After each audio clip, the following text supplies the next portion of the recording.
Hello, dear listeners. Welcome to the virtual platform of Shiva Shiksha Sadan. Today, I am going to discuss with you the next poem from the syllabus of 11th class English. The name of the book is Hornbill, and the name of the poem is The Voice of the Rain by Walt Whitman. Walt Whitman was born on May 31, 1819 in West Hills on Long Island, New York. He was the second son of Walter Whitman, a house builder, and Louisa Van Welser.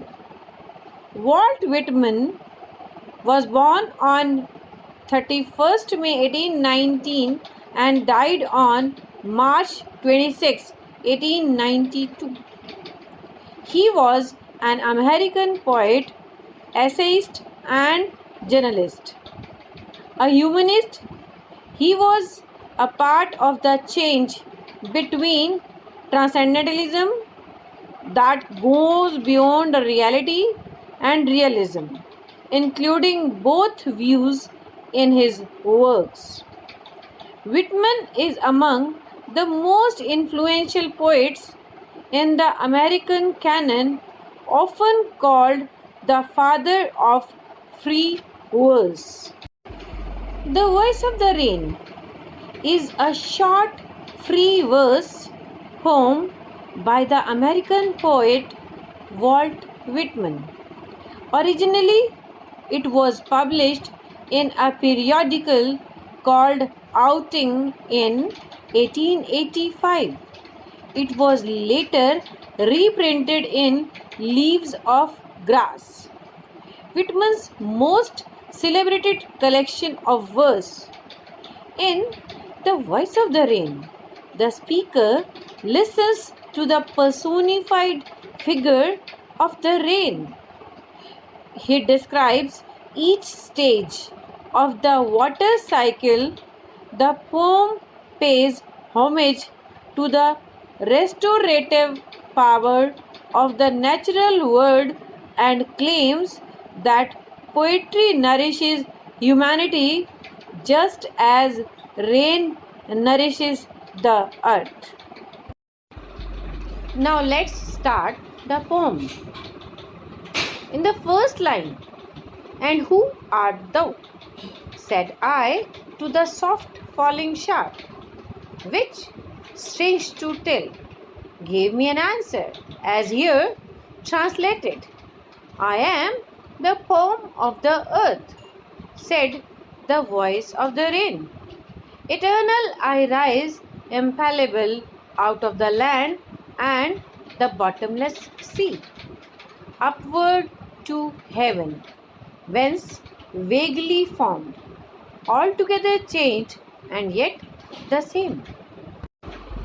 I descend to lave the draughts, atomies, dust layers of the globe, and all that in them without me were seeds only, latent, unborn, and forever, by day and night, I give back life to my own origin and make pure and beautify it.